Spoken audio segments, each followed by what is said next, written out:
Imagine running a $13 million business while traveling the world. No burnout, no 12-hour workdays. Well, that's my reality right now. And in this video, I'm gonna break down the 7 core hires that I've made over the years to help me get to over $13 million across my portfolio of online businesses. Let's get into it. All right, so the first hire that really has transformed my business is the chief of staff. The chief of staff is someone that can really help you go and manage all of your operations so that you can work on your business and not be stuck in your business. So we're gonna get into the tasks, the KPIs, growth systems, cash, and results that this hire is responsible for, and then do the same for each of the different key hires that you need to make to get to $13 million a year. The tasks that the chief of staff is in charge of, they're like the CEO of your calendar, okay? So all scheduling, my chief of staff, who's actually my sister Claire behind the camera, is in charge of making sure that my calendar is all clean. All my mornings are blocked off for 4 hours of deep work, which is my sacred time where I can go deep and go and work on things that only I can do. And then I like to go and batch all of my meetings on Tuesdays. So from around 9 a.m. till 6 p.m., sales meetings, team meetings, one-to-ones, team jams, all that stuff all happen in that block on a Tuesday so that the rest of my week is relatively free. The next aspect here is all, kind of communication. So this includes like internal communication around different, events going on, different team updates, team meetings, initiatives. It also includes external communication. So my chief of staff is managing all of my emails, any core updates that we need to send different partners or the founders that we help at FounderOS, where we're helping founders scale to $5 million and beyond using proven systems for audience, brand, and revenue growth. The next aspect here is also being the expert sort of project manager. And for us, we use Asana.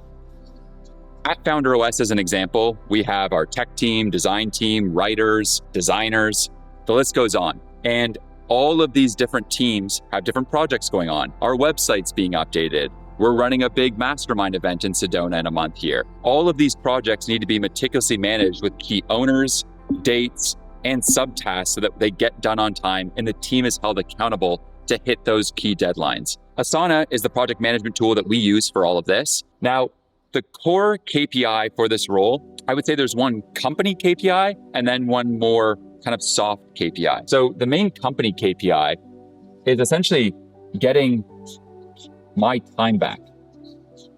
And typically what I'm looking for is getting at least 20 hours of my time back per week.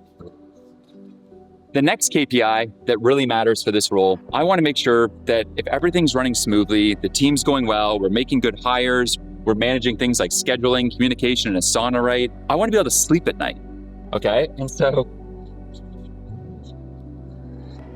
the reality is you bring on a chief of staff to be able to lower your stress levels, and this person is largely also in charge of your well-being. On one side of things, you could have a chief of staff that's just scheduling meetings all over the place. You're not able to get into a rhythm. You're not getting good sleep at night. You're not able to get into a creative flow. On the other side, you have someone that is intentionally scheduling your meetings, is locking down internal communication, is making sure that your life is running smoothly and that your company is scaling peacefully. And inevitably, what that allows you to do is just feel more freedom in life.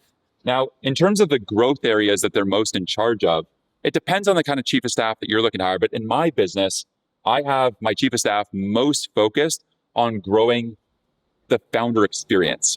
And so my chief of staff has a little bit of a bent towards founder success, customer success, and the actual product itself. If you find that your company needs more attention on tech, you may find a chief of staff that has that sort of leaning towards tech. Or if you find that you need to be making more sales and that's an area that you're maybe a little weak in, you may find a chief of staff that has a bent towards sales. For me, founder experience is at the heart of everything that we do at FounderOS.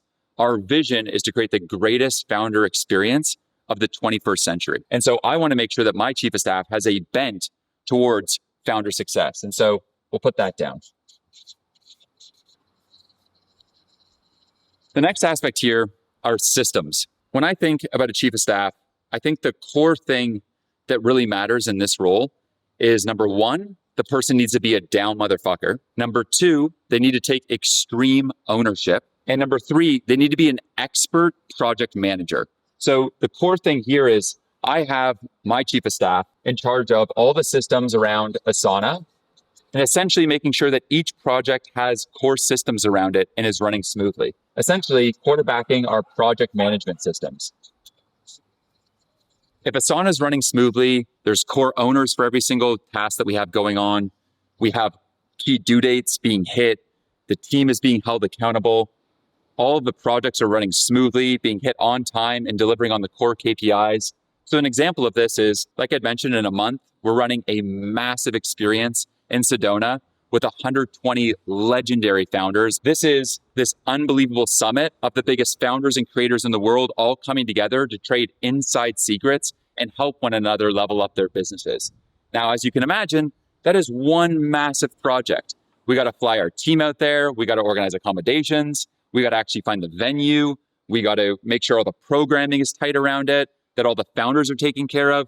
To say it's just some big project would actually be an understatement, right? This thing's massive. The chief of staff is really in charge of making sure that every single piece of that experience goes smoothly so it is executed flawlessly. Now, when it comes to cash, my core metric as the CEO generally comes down to the numbers, the people, and the culture. And when it comes to cash flows, we're just trying to make sure that the cash in bank is growing and hitting the goals that we have. I see too many people get caught up over revenue, right? Revenue is cool. Cash is obviously a lot cooler. And so the key thing here is making sure that you have core profit goals in your company, right? In my companies, we operate every single company at a 70% plus profit margin. And as such, we go and model out, where the cash in bank should be on a month-to-month basis.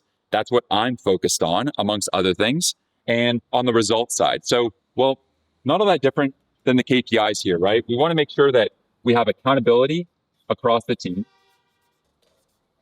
And we also want to make sure, again, that there's just a peaceful amount of scaling going on across the company. So I think it's peace and a calm company.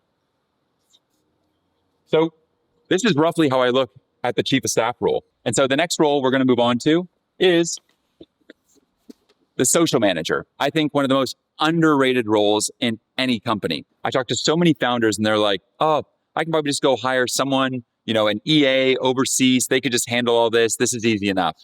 Truth be told, I think being a social manager is one of the most tricky and difficult, taxing roles in a company, especially these days when every single company is a media company.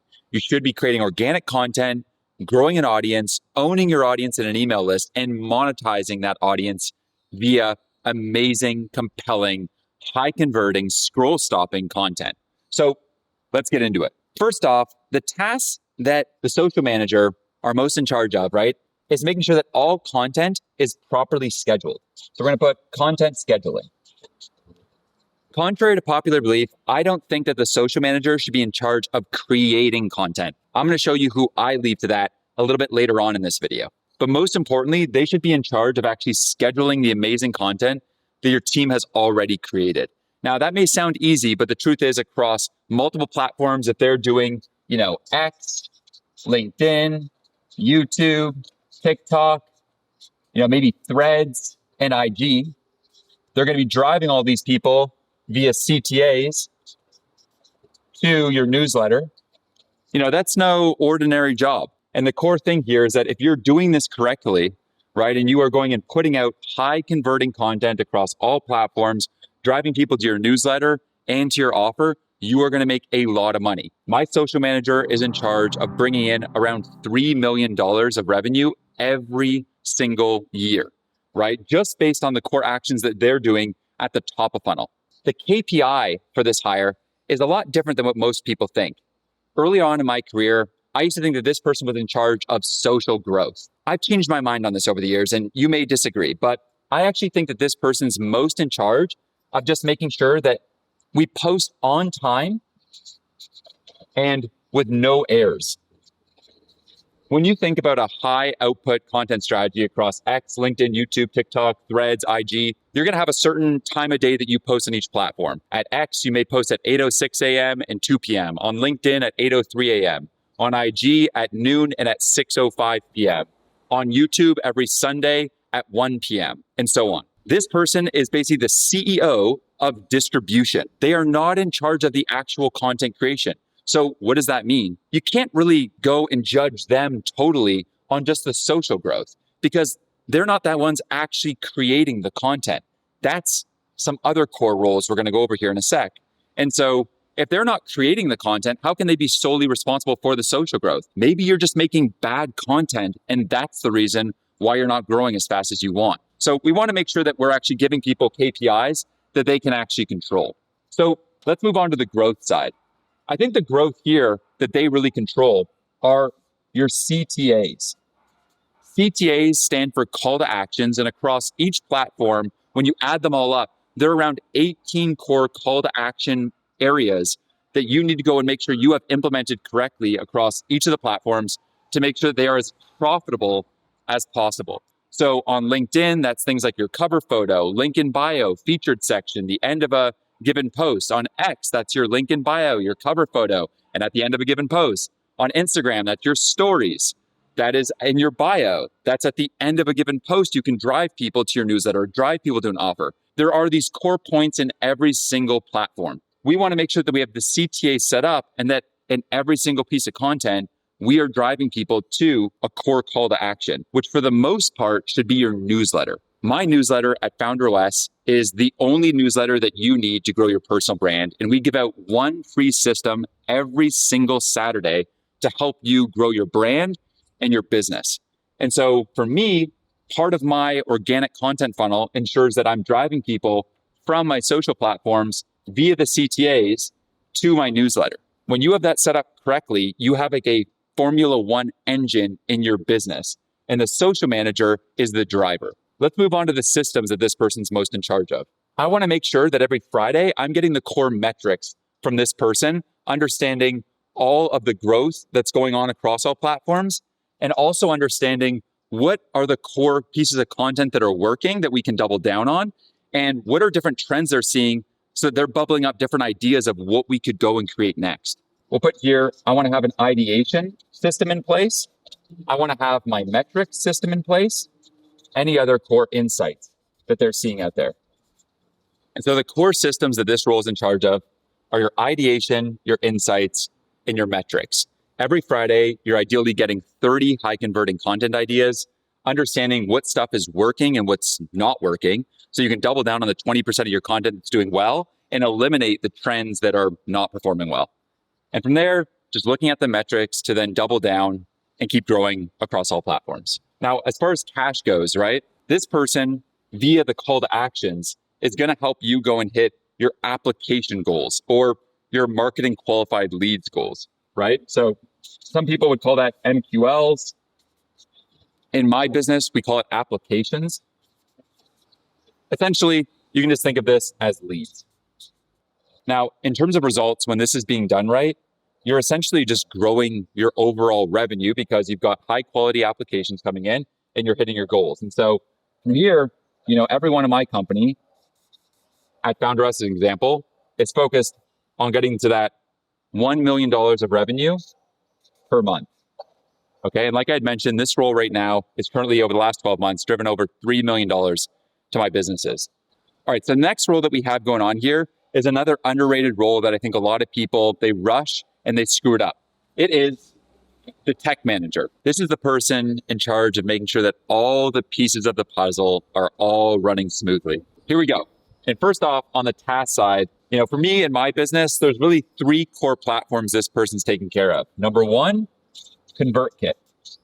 ConvertKit is the newsletter platform that we use to manage all of my newsletter at FounderOS. And it's also a core piece of our funnel. The second aspect is Webflow. My entire website runs off Webflow. We chose Webflow for founderos.com to make sure that everything was beautiful. It's super flexible. It's easy to use. My tech manager manages Webflow and all the integrations with Webflow, ConvertKit. And then the third thing here is HubSpot. HubSpot is the platform that we use as our CRM to manage all of the leads that are coming in. And then the pipeline of those leads turning into customers, turning into referrals, And it's the way that we use to scale our revenue, right? So HubSpot, super core platform, the combination of HubSpot, Webflow, and ConvertKit, it's not only that the tech manager is setting these things up, but making sure that each of them are integrated properly so that we can see, what lead is coming from what page on our site or what email they visited that caused them to convert to HubSpot and become a lead and then convert into customers. So what this allows us to do is over time, get a lot smarter with our content. We can start to see a certain customer came because of this YouTube video or because of this newsletter. And then we can start to understand that journey that they've had before buying and then double down on the content that we're seeing work.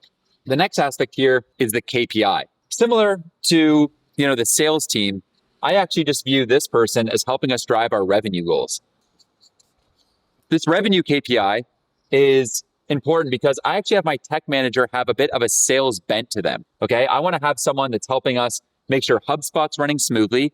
They're working really closely with my sales guys to ensure that they're enabled, they're empowered, that all the little intricacies of HubSpot are engineered immaculately so that we're able to go and hit our monthly revenue goals. At our company right now, this is 1 million per month at Founder OS. At my other companies, we're already doing that. The growth side then is we want to make sure that as we continue to scale up these different platforms, that everything is running smoothly without any issues, right? We want to have zero downtime on tech, right? Anything, screwing up, breaking, we're trying to reduce all that. And then they're just executing the tech roadmap. Inside of Asana, we've gone and outlined all the core projects we have going on. So maybe we have pages coming out for Black Friday, Cyber Monday. Maybe we're putting out some low ticket offers. There's constantly just different things that we're running, right? Different experiments. And the speed of your tech shipping is dictating largely the speed of your product velocity, right? The speed at which you're able to ship new things. We simply go and outline our entire tech roadmap into different swim lanes in Asana. This person is really in charge of making sure that we are shipping things on time at a very high quality. In terms of the system side, really what I want them doing is all of the systems in this area, right? So in charge of our ConvertKit content GPS, which is the core system that we have at Founder OS that has allowed us to scale to over $8 million over the last year, right? And ConvertKit hooks into our content GPS, which again is the most powerful system I've ever discovered. And we then link that in to our HubSpot systems. So we're able to track people from ConvertKit in our content, to HubSpot, our CRM, and continue to double down on the content that we're seeing work best. In terms of cash, this revenue goal, right? So 1 million per month. And then on the results side, I want to make sure that we are pushing the envelope, right? So that we are going and charting out an aggressive tech roadmap of different improvements that we could be making. So for me right now, I want to make sure that we have impeccable Black Friday, Cyber Monday. I want to make sure that we have a good book funnel going on as I'm releasing a book in the very near future. So you're going to want to check that out. And then I want to make sure that the overall Founder OS funnel is working great. If you want to go and check it out and you even want to join Founder OS, you can go check this out and go and take this funnel for a spin at founderos.com/training. And you can go and even see how we've set this up. And the cool thing is at Founder OS, we actually go and install this content GPS in your business for you. And so if you're interested in actually going and having all of this system, plus the stuff I'm about to go over installed in your business for you, you should go check that out because it's my life's work and we know what we're doing. So the next aspect here and the next role is the closer. All right, so the closer is the rainmaker in your business. There's a drastic difference between someone that's able to make that bank account or someone that just cannot bring in anything. An amazing closer is going to be able to close at like a 33% or beyond close rate. Too many founders make a mistake, okay? They try to bring on a closer though before they've even proven out the script themselves. You need to make sure that you've gone and you've created your own pitch script on how you're going to run the discovery process on a given call, which is generally around 20 minutes, how you're going to go and actually do the pitch process of a call, which is another 20 minutes, and then how you're going to actually overcome any objections that come up, which is around 20 minutes to make up an hour call. The big thing here, right, is closing begins when objections begin. Too many people think that, just because they've gone and pitched something, the prospect's instantly going to say yes. And that's not how it works, right? So you need to make sure that you have that all ironed out. You've got that process ripping. You are able to close at ideally a 30% close rate and beyond, so that when you go and you bring on a closer, they can simply just follow your proven process and make you money. The tasks that the closer is in charge of, they just need to get on calls and close deals. It ain't rocket science. Now, the third aspect of this, though, is I think what makes an amazing closer, and that is follow-ups. A real Jedi on the closing side has that insane follow-up game. Inevitably, there are some people that they don't close on a call. The question is, do you follow through? Now, there's a guy named John on my team, a closer, absolute legend. Just yesterday, I was checking out Slack, and he had gone and followed up with someone like 13 times and eventually went and closed that lead. That is the mark of someone that really gives a shit, right? That doesn't just take no for an answer, that doesn't just let a lead go by the wayside. It's about staying on top of things, right? We have a duty as a team to serve those that need what we do. So the core KPI here, right, is really just, deals closed. For me at Founder OS as an example, we want to make sure that these people are closing 30 plus deals per month. When they're doing that, they're helping go and feed the engine of Founder OS, which is organic content, systems, the mentorship that we provide, helping founders install their organic content GPS, and the list goes on, right? And so the more that you're able to go and make sure you have a great closer, the more cash flow you have in your company, right? Which is going to go and kind of be the fuel to you increasing your marketing.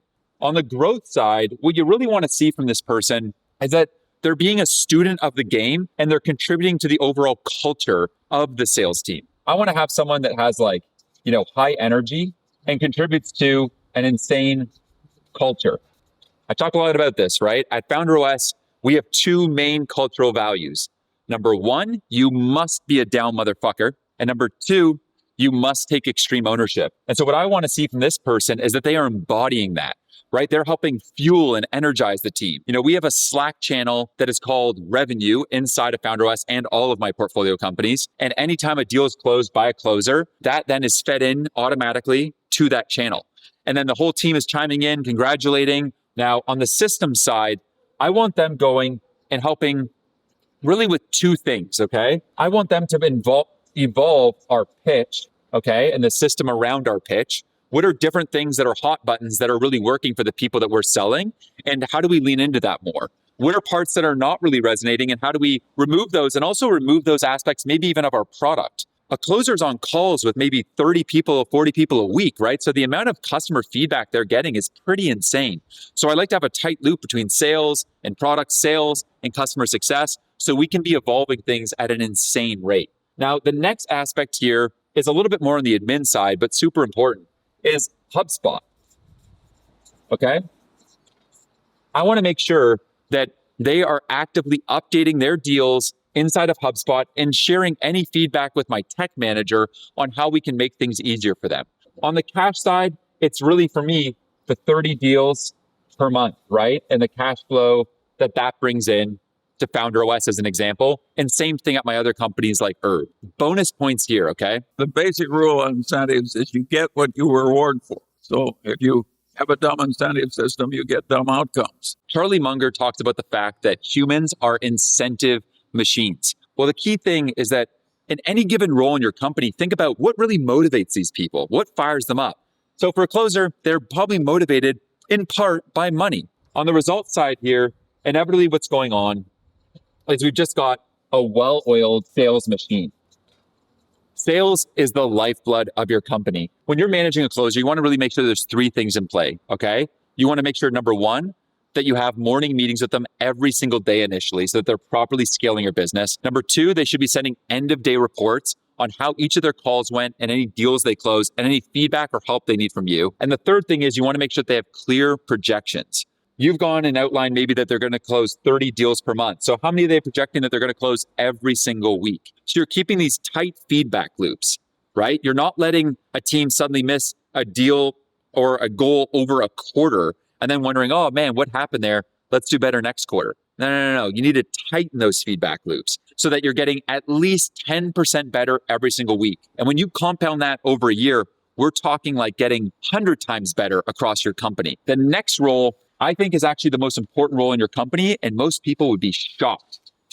It is a role we call the setter. A setter is someone that's actually going and setting deals or setting calls for the closer. So the tasks here are simple, right? They are setting high quality calls.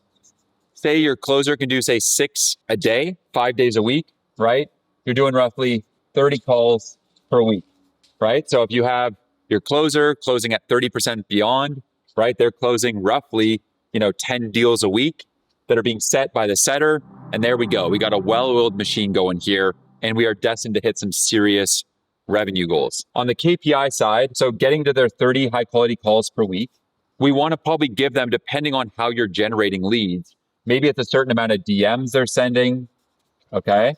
Or it could be calls they're making or cold emails. So whatever is the core action that is above getting the call set up, you want to make sure that that quantity is there. So as an example, let's just say that cold email is the core thing and the way that you're going and driving high quality calls. So you may have your setter making sure that they're reaching out to a certain amount of people via email, getting on a certain amount of setting calls with those people, qualifying them, making sure they're good, and then putting that on the closer's calendar. On the growth side, what you want to have happen here is that this person is really helping you with all of the different scripts. So number one is I want to make sure that person's helping me with all the different scripts that are on the calls or in the cold emails or the DM scripts and making sure that those are high quality.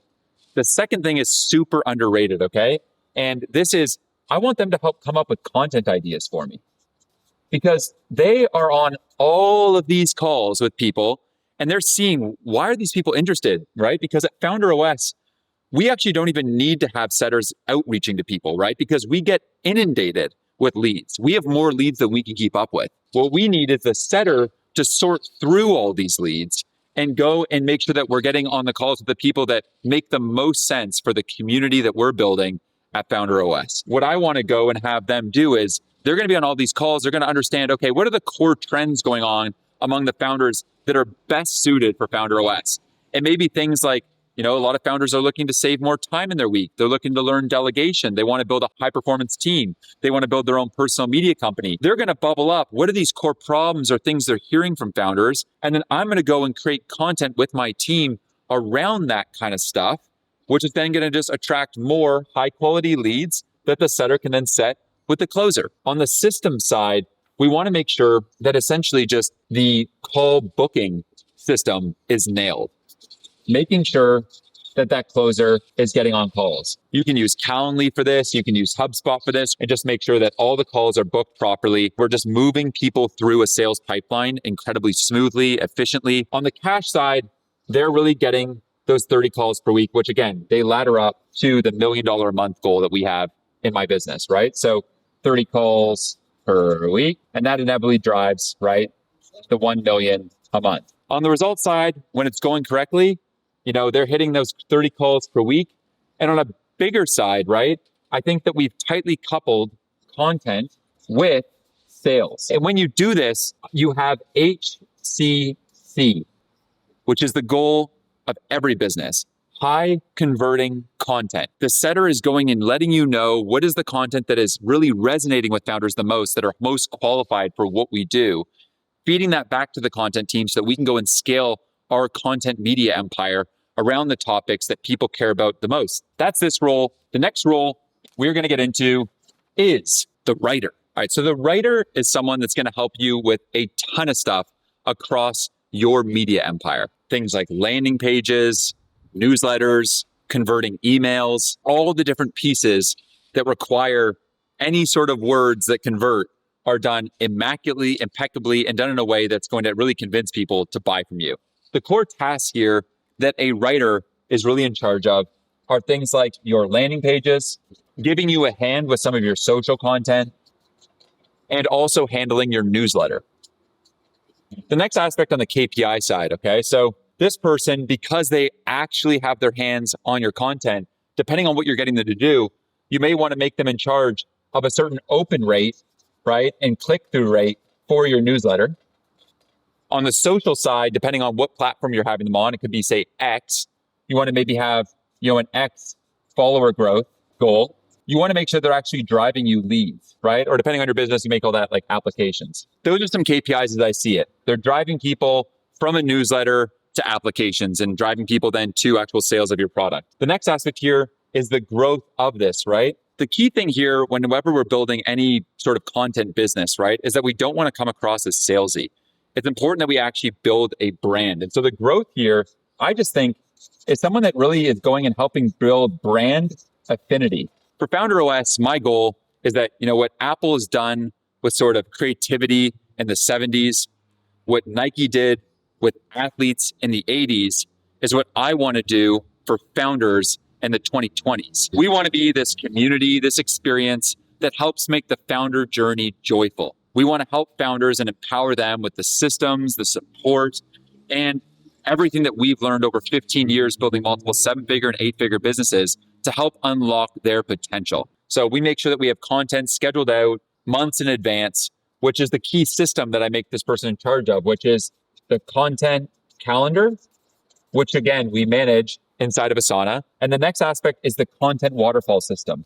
So what we're able to do as a team, me and this writer, we are able to go and create content, right? That then maybe starts off as a long form X thread. And then from that X thread becomes a long form LinkedIn post, becomes a newsletter 4 weeks later, becomes the concept for a long form YouTube video. We can then break that up into 3 short form videos that will go on things like YouTube Shorts, Instagram Reels, and a TikTok. So the cool thing is that when we nail one core idea, that one long form piece of content can oftentimes become 24 more pieces of content downstream. My goal with my entire content operation is to create a Pixar for founders, keeping things insanely simple and really focusing on ideas that I wish I had known 4 years ago or 8 years ago, earlier on in my career. We're primarily making content for founders that want to go from being millionaires to multimillionaires. So on the cash side, because this person is a high converting content writer, the big thing here is leads and then backing that into the revenue goal of $1 million a month. So again, these writers, right, they're not just people that are just making words up and just driving followers, right? It's really about dollars and making sure that the content that we write is tightly coupled with sales. And so that we are attracting the right people to any given business, making things flow, right? Keeping that well-oiled machine that we're really after here. So on the results side, I think there's 2 things, okay? One thing is just overall growth, right? You should see the platforms all growing nicely, right? You should feel that your lead flow is growing and that your newsletter is growing. The next thing is the thing that actually brings me a lot of joy, okay? And I'm going to call that signal. When I'm going and creating any piece of content, it's not seeing that it gets hundreds of thousands of views or millions of views. The thing that fires me up the most, getting a text from a really amazing founder that I admire and having them say, you know what? I love that recent piece of content you just put out, Matt. That's that piece. Let's move on to the next role here. The final one here. Here we go. This one is a role that I've recently started to really admire and believe that it's really one of the most core roles you can have if you're looking to get to 13 million a year. That role is the video editor. Your video editor is your visual storyteller. The tasks that they should be really owning in any given week, if it's YouTube, you're probably going to go and get them to do 1 long form video per week and maybe 1 trailer for that video as well, which would go and be like a short form trailer that may appear on YouTube Shorts, IG Reels, and on TikTok. If you're getting video editor for short form video, which is probably a different video editor because you can only do so much output with one. So let's just say it was IG, you may do around 4 short form videos per week. So the KPI here is we just want to make sure that person is hitting the brand identity, the brand guidelines for each video, and that they're hitting the output goal. Okay, so it's the brand plus the output goal. All right. I think that just purely giving this person like a views goal or a subscriber growth goal, it can be a little bit short-sighted, right? You may find that some of the content ideas that you really need to create are not content ideas that are going to go viral. There's stuff that's more niche, more specific, more tailored to an exact profile of person. So I don't want to make the video editor in charge of just growing. On the growth side for this, I want to, again, make sure that they're really growing the kind of quality of the videos by say 10% better every week. Now, I get it, right? This is a little bit subjective, but you can kind of start to feel this over time, right? Say you're making videos for YouTube. Are the edits getting better? Are the hooks getting better? Is the scripting getting better? Are the animations, the motion graphics, are they tightening up the edits? Are you seeing that the retention curve is growing from maybe 30% of people finishing a given video to now 70% are finishing a given video, right? Quality can oftentimes be seen by video retention. On the system side, we want to make sure that they're really owning and helping you with the workflow. So the video workflow works like this. Let's talk about YouTube for a sec. You're going and you're filming a bunch of content, right? And then you're uploading that, say, to a Google Drive, and then you're sending that over to the video editor to then go and put together like the actual first draft of the actual story. You want to get that back in Frame. Frame.io is what I use, right? To make sure all of the edits are managed smoothly. And so Frame.io is what we use to make sure that when the edit comes to me, I can then leave comments on things that I want improved or made better. From there, we then would have the final edit done, okay? That's where they're implementing any of my feedback and comments inside of Frame.io. And they're going now and adding different B-roll, different cuts to kind of like liven up the video and make it that much more engaging.